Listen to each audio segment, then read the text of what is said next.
Y ahora damos paso a nuestro próximo expositor. Él es el doctor Adrián Rodríguez Díaz. Él es abogado especialista en Derecho Penal de la Facultad de Derecho de la Universidad de Buenos Aires. Es maestrando en Criminología de la Universidad de Quilmes. Es consultor jurídico y director del estudio jurídico Rodríguez Díaz. Es especializado en Derecho Penal Económico, Crimen Organizado y Delitos Informáticos. Es ex asesor letrado del municipio de 3 de Febrero y profesor invitado de Derecho Penal y Procesal Penal en la Escuela de Policía Juan Bucetich. Adrián, un placer y un honor que nos acompañes. Te damos la palabra y te escuchamos.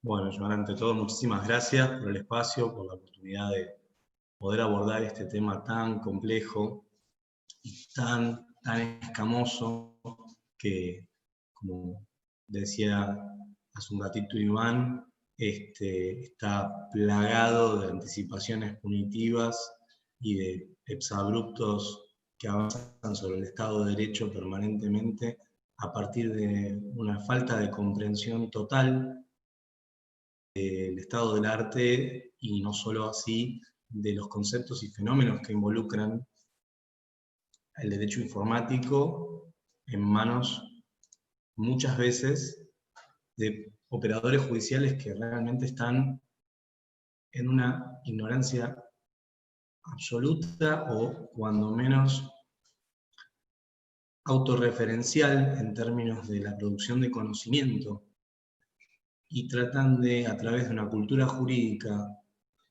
liberal y en algunos aspectos conservadora, sobre todo en cuanto a la naturaleza de nuestro derecho penal y su genealogía, al tema que venimos hablando de una forma bastante compleja y represora.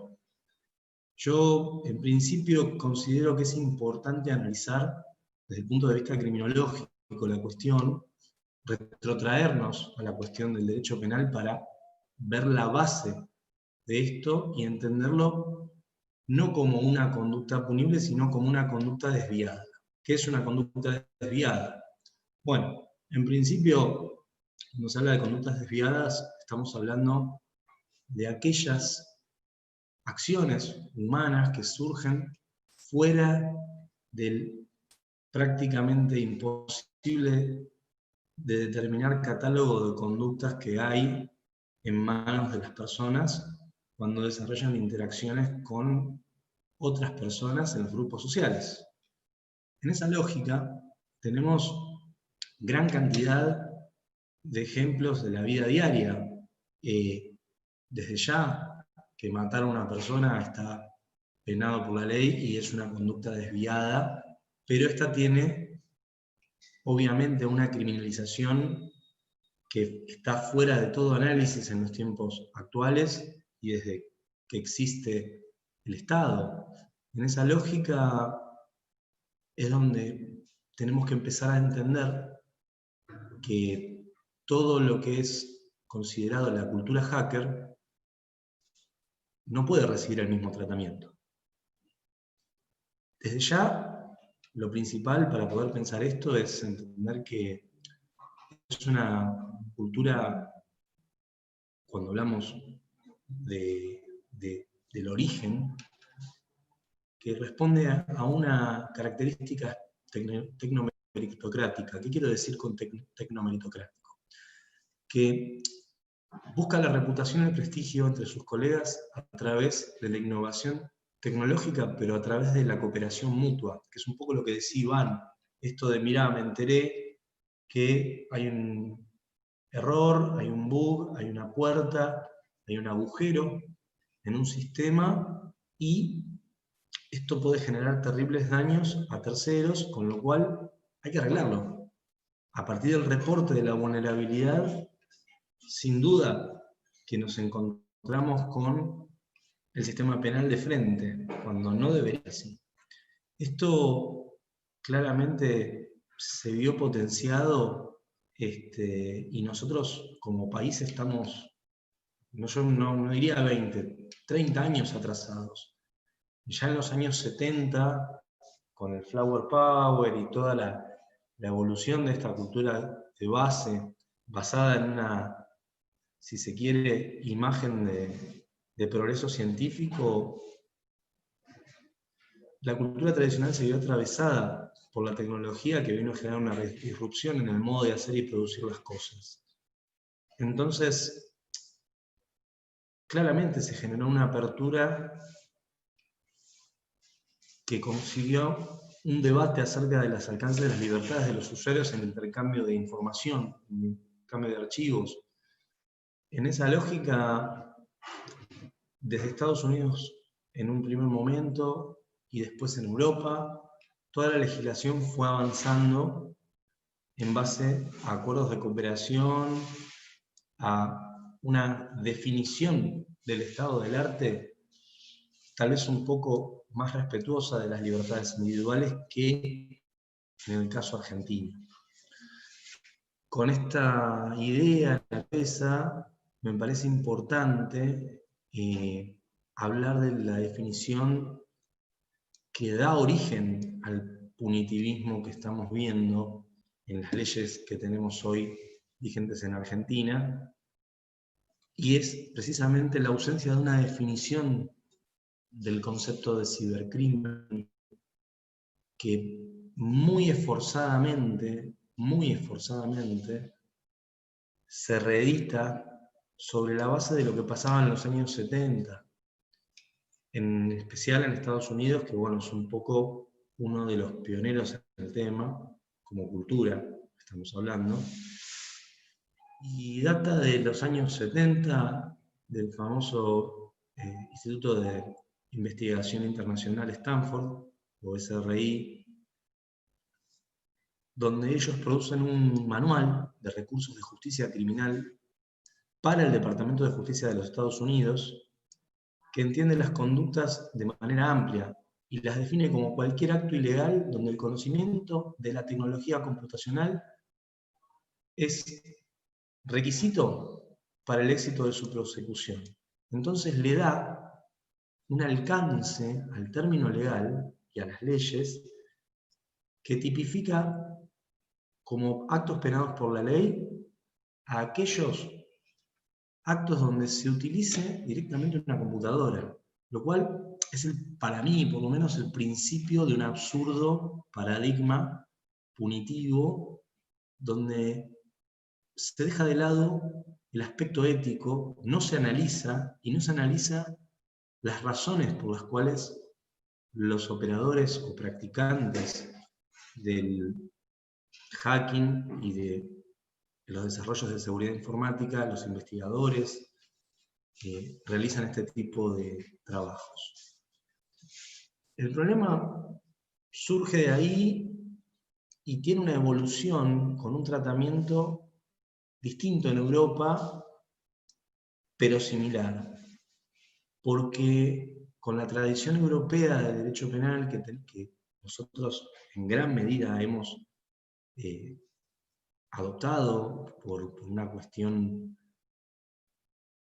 tal vez lingüística, tal vez sociológica, nos lleva a situaciones donde el Consejo de Europa elabora una recomendación en materia de derecho procesal penal ya por el año 95 para los países miembros, donde define los delitos relacionados con las tecnologías de la información como cualquier delito penal donde las autoridades de investigación deben obtener acceso a información que ha sido procesada o transmitida por sistemas de procesamiento electrónico de datos. Nosotros al recibir eso empezamos, digamos, a pensar toda actividad relacionada a la seguridad informática no como un servicio, una ayuda o una prevención, sino como una actividad ilícita, lisa y llanamente. Más adelante, con la explosión de Internet, el Consejo de la Unión Europea propone en 2002 establecer una definición un poco más funcional del término, pero aquí es donde ya hablamos de un crecimiento en escala, ya que empieza a tipificar los ataques contra sistemas de información, y ya habla de ataques, habla de organización, supone que detrás de una situación de vulnerabilidad, existe una, al menos, banda o grupo de personas que tienen el hábito de ingresar indebidamente a sistemas y destruirlos por el mero hecho de mostrar que el sistema es vulnerable. Esto claramente choca con el concepto de seguridad informática y no receta tampoco la función etizante. Perfila un individuo y lo etiqueta en ausencia de total componente ético, es decir, de una manera sencilla, el hacker es un delincuente. El hacker es un delincuente más, y lo que es peor, es un delincuente educado. Y ahí viene una equiparación con la teoría de Donald Sutherland de los delitos de white collar o delitos de cuello blanco, que evoluciona muy rápidamente y se plasma en casi toda la legislación que surge a posteriori. En esa lógica surge el famoso Convenio de Budapest sobre ciberdelincuencia, que suscribe el Consejo de Europa y que establece definiciones de 4 tipos de delitos básicos. Delitos contra la confidencialidad, integridad y disponibilidad de los datos y sistemas informáticos. Los delitos informáticos propiamente dichos, que vaya uno a saber qué es eso, porque hay una ausencia de una definición única del cibercrimen, es difícil definir un delito informático. Los delitos relacionados con contenidos ilícitos y las infracciones a los derechos de autor. En el primer grupo de conductas, cuando hablamos de delitos contra la confidencialidad, integridad y disponibilidad de los datos y sistemas informáticos, entran los famosos ataques contra la integridad de datos y sistemas mediante el abuso de dispositivos informáticos. Resulta extraño, sobre todo como conducta típica, la palabra abuso, porque yo sinceramente no logro representarme qué es abuso cuando lo que realiza un operador o practicante de la seguridad informática es constantemente programar y utilizar dispositivos y códigos para desarrollar o encontrar vulnerabilidades de seguridad. Entonces, esa categoría claramente termina siendo confundida con el fraude informático muy fácilmente y la falsificación informática.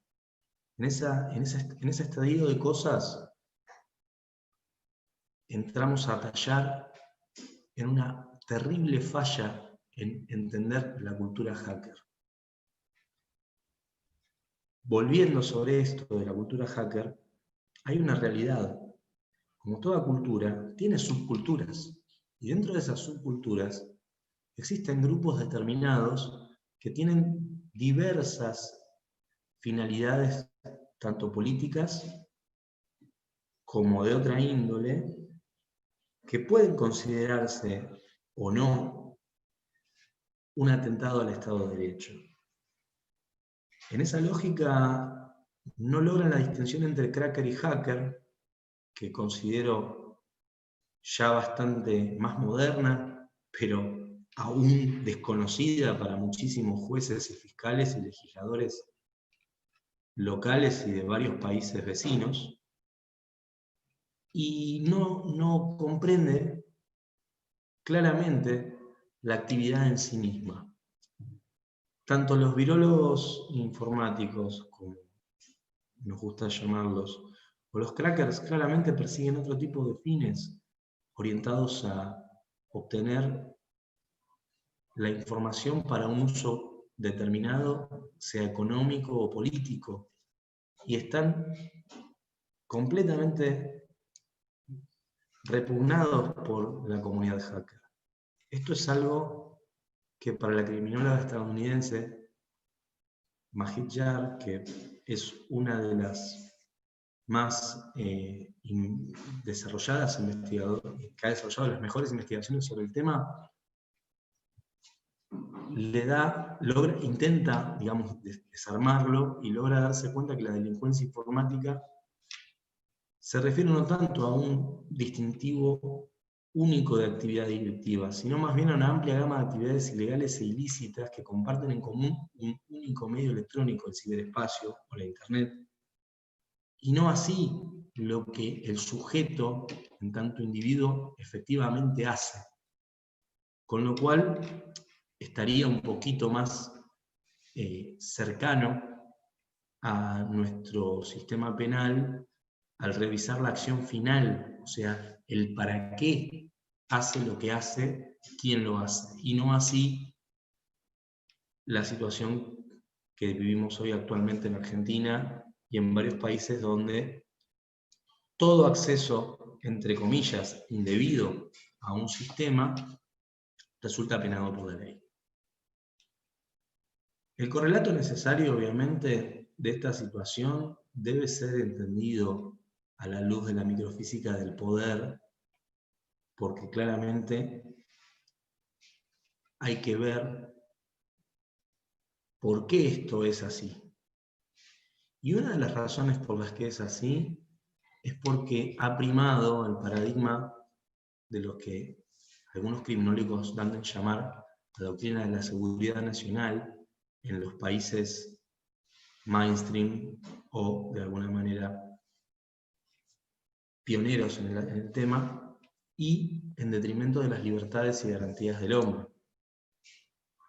hombre como consumidor, como ciudadano, como usuario, en definitiva, de aquella persona que usa los sistemas según el status quo, según las reglas preestablecidas y según lo que el sistema penal considera fuera de los esquemas legales delictivos que así han sido sancionados.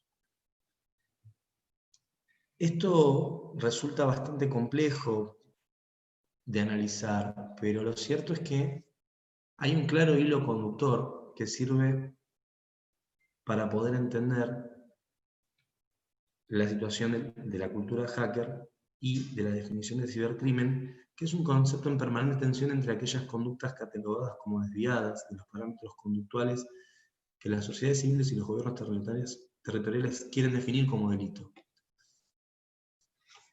Así, hay una evolución de la tecnología estructural de la red que va más allá de la realidad telúrica y cultural de los usuarios. Esto quiere decir que ya dejó de ser un medio para un fin determinado, el uso de herramientas telemáticas o informáticas, sino que para poder determinar realmente quién cometió un delito, se va a lo que Kant llamaría un fin en sí mismo, ya que se considera que la amplitud técnica contemplada a partir de que la red trascendió en términos objetivos el término de cosa inmediata, no logra en modo alguno cristalizar todo el catálogo de conductas que se pueden realizar. Entonces, el sistema penal busca circunscribir, busca achicar ese margen, busca decir, en esta realidad, para mi cultura, esto es delito. Y termina metiendo en la misma bolsa un montón de funciones realizadas a diario por programadores, por operadores de la seguridad informática, dentro del mismo catálogo de conductas. La innovación tecnológica desde ya deja de lado a la cultura hacker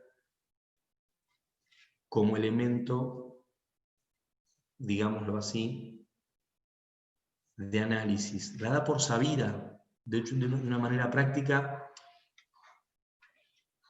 Es una cultura, no voy a decir sectaria, pero cerrada en una élite que es etiquetada socialmente, por fuera, se define negativamente,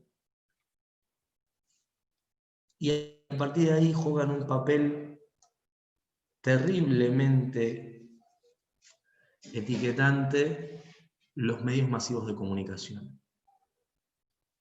Esto hace que las cosas claramente terminen dándole al hacker el título de pirata informático, cuando claramente es un tecnomeritócrata que busca conocimiento y busca la transversalidad de ese conocimiento a partir de compartir la información que tiene sobre algo que resulta una vulnerabilidad. Y claramente entra en un conflicto abierto con la ley, ya que todas sus aplicaciones, todos sus desarrollos, todos sus descubrimientos terminan siendo penados al no abrir un canal, una política pública de reporte y divulgación de vulnerabilidades. Y claramente, en países como el nuestro, donde existe una política de ciberseguridad que no contempla programas ni desarrollos para canalizar esto, choca de frente con el sistema penal. Y como dijo Iván hace un rato, el proceso ya es una condena por este etiquetamiento social cultural negativo de la cultura hacker. Este gran prejuicio, si se gusta, termina siendo, como dijo Kafka, el proceso igual a la pena. Entonces, lo que hay que preguntarse para poder desarmar la cuestión es si la escisión cultural de la cultura hacker, de la cultura general, presenta factores potenciados sobre todo por los gobiernos y por los medios de comunicación de etiquetarla así, negativamente. No tiene una motivación en la clandestinidad como para poder hablar de ello, sino que es obligada a la clandestinidad, precisamente porque esa información, por motivos políticos, por motivos económicos, por motivos comerciales, termina siendo de un valor que para el usuario final no está determinado, pero para quien opera el sistema y provee el sistema sí. Entonces, ya no se la percibe como una actividad científica, técnica con fines ciudadanos, como podría ser cualquier otra actividad, sino como una conducta reprimida con fines políticos o económicos reunidos con la cultura de base. Y esto hace que toda la legislación penal claramente avance en un concepto de prevención general negativa, lo cual está reñido claramente con el principio de mínima intervención que rige al derecho penal en sí mismo, y obviamente con el movimiento denominado como garantismo penal, que abarca las constituciones modernas de la mayoría de los países centroeuropeos y de Latinoamérica. Conceptualmente, las motivaciones de los hackers pueden ser muy variadas, responder a objetivos diversos, y claramente van desde la simple seguridad de espiar contenidos privados ajenos con fines delictivos que claramente en ese caso, ya por el mismo actor, por el mismo hacker, están percibidos como cracking o como una actividad ilícita. Entonces, al no existir esta, digamos, definición etiquetante desestructurada, entramos a ver que toda esta lógica legal termina siendo funcional a grupos políticos, o mejor dicho, a grupos de poder político, a corporaciones empresariales con fines económicos, como también a los gobiernos territoriales definidos de países determinados. Estos fines ideológicos, en mayor o menor medida, tensionan con estos sistemas por el libre flujo de información del software.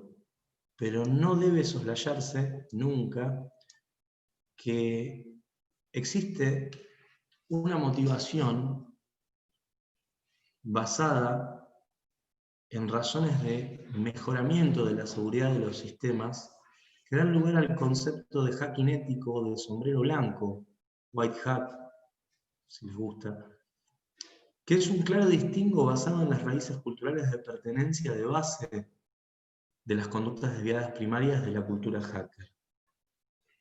Y este sí verdaderamente resulta funcional a los derechos y garantías del usuario, ya que aborda desde un plano científico-técnico la actividad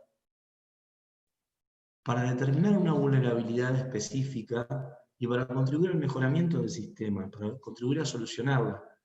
Entonces, a partir de eso, debería entenderse que el sistema penal no tendría que intervenir, no tendría que avanzar. En cierta forma, yo comparo el proceso que estamos viviendo muy lentamente, muchísimo más lentamente, con la situación de la despenalización del cannabis para uso medicinal. En un primer lugar, en un primer momento, se decidió, de alguna forma, la punición hasta de la mera tenencia, y después de muchos años, mucho análisis y muchos estudios, y sobre todo de observar la cultura, se determinó que por razones médicas había una variante de su utilización, que son los fines medicinales o terapéuticos, que contribuía claramente a la salud del tejido social y de los habitantes de las poblaciones en un momento histórico dado. Con esa misma lógica, creo que todo lo vinculado al hacking, en algún momento, va a tener este mismo tratamiento y se va a despenalizar. Por eso me pareció muy importante y muy interesante abordar el tema, ya que en sentido estricto, hoy, al no poder definir cibercrimen, creo que no podemos definir claramente delitos con una tipología determinada más allá de las conductas primigenias. Y en esa lógica, acceder a un sistema equivale a tener cannabis para uso medicinal. Yo creo que el debate pasa por ahí. Creo que no todo es lo mismo, y en esa lógica, nuestro país todavía está en pañales con el tema. El concepto de cibercrimen, al estar en una constante redefinición, está torciendo la mirada hacia una evolución punitivista. Pero esto no quiere decir que es una situación que claramente es pacífica, ni mucho menos en su forma de razonabilidad. Muy lentamente, algunos jueces ya están comenzando a citar fallos y a elaborar resoluciones basadas en esto que vengo diciendo, empezando a entender que la lógica no responde a la pena. Sobre todo porque, si bien hay un proceso, si bien hay una pena, las penas en líneas generales son muy bajas cuando hablamos de la ley vigente en materia de delitos informáticos. Hay un fallo muy interesante de julio de 2015 de la Justicia Penal y Contravencional de Faltas de la Ciudad Autónoma de Buenos Aires, que determinó que, habiendo accedido a terceras personas remotamente a un sistema informático de una empresa y alterando su normal funcionamiento, obteniendo información interna, esa información obtenida y de una manera encontraron una vulnerabilidad grande y al poder flaguearla, al poder señalarla como un símbolo, lograron informar al sistema y en esa lógica el programador había descubierto y denunciado la exposición de las claves de cifrado de una transmisión de datos de una votación en el marco del denominado hacking ético, no causando un daño, y esto es lo que importa. Al no causar un daño, no hay un daño al bien jurídico, sino todo lo contrario. Esta situación advirtió sobre las vulnerabilidades de la famosa boleta electrónica en ese momento. Y con esa lógica, yo creo que hizo un servicio ciudadano único que el fallo en cuestión recepta y que francamente no hubiera generado una situación muchísimo más catastrófica si hubiera sido penado. En esa lógica, la acción fue descartada por la tipicidad de la conducta. ¿Qué quiere decir esto? Que claramente se la consideró fuera del sistema penal. No obstante, hubo un proceso, no obstante, hubo allanamientos, no obstante, hubo un montón de situaciones para quien expuso la vulnerabilidad que claramente son una pena en sí misma. Eso está fuera de discusión. La realidad de esto tiene varias situaciones que después vamos a analizar finamente, pero que tienen contrastes en la justicia federal y que tienen que ver con la prisión preventiva. Hay un fallo del Juzgado Criminal Correccional Federal 11 del 30 de noviembre de 2020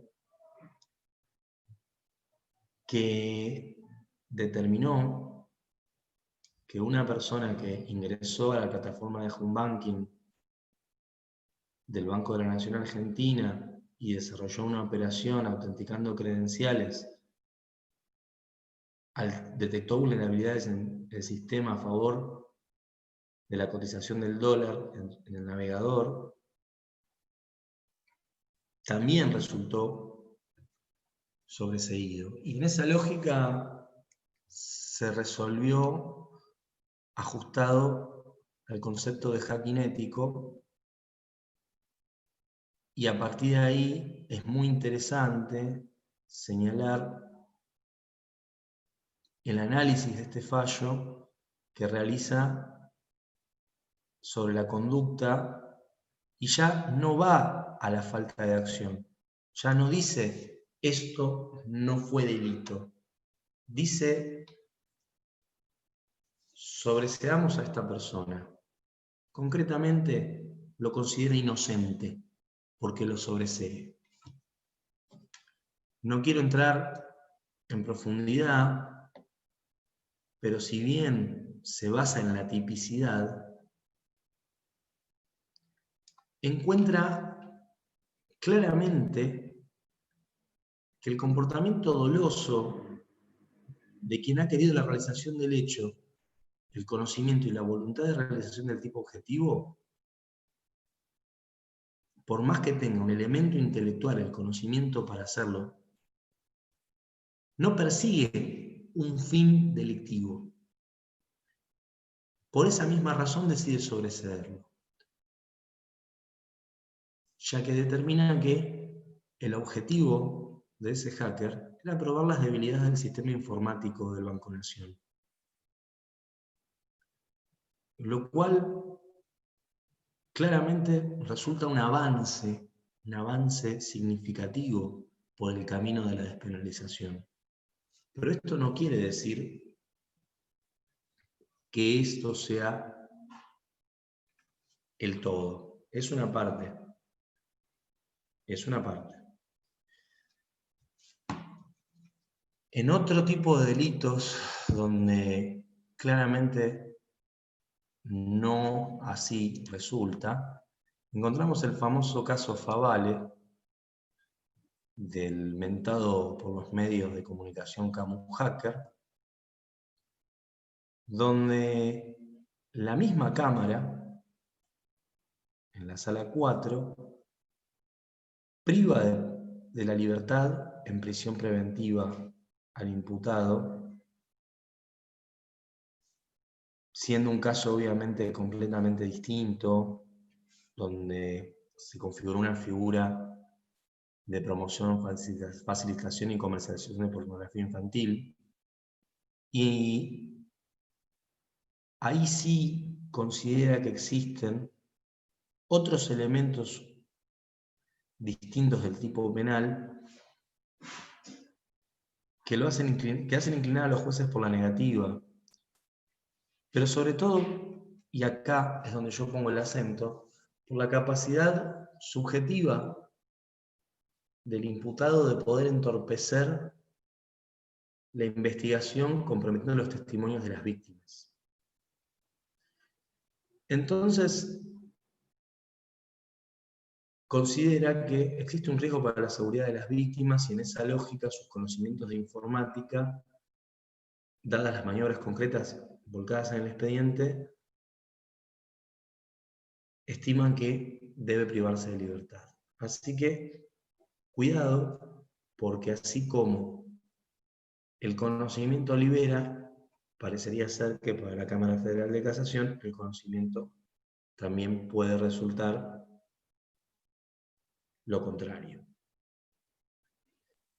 Para concluir, me gustaría citar específicamente dos cuestiones.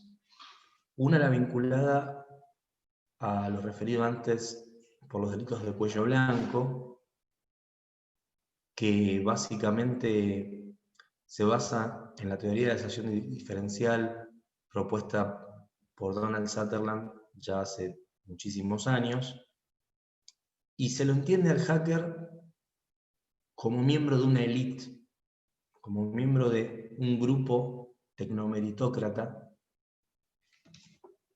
oscuro, capaz de tener un comportamiento emparetado con el mago malo de alguna película, y eso termina siendo lo que influencia a los operadores judiciales actualmente. La orientación de móviles, de tendencias impulsivas y de razonamientos y actitudes que tiene el hacker para los jueces es analizada a través de ese paradigma actualmente.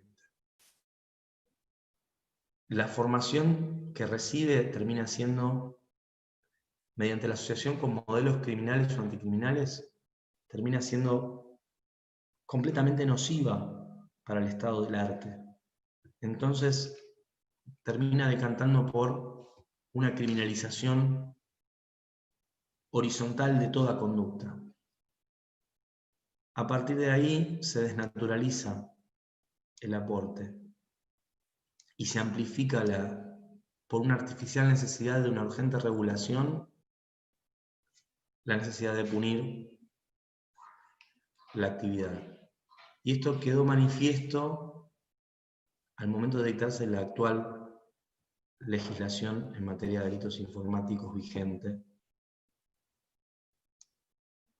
que echa por tierra todo el análisis criminológico que vengo desarrollando.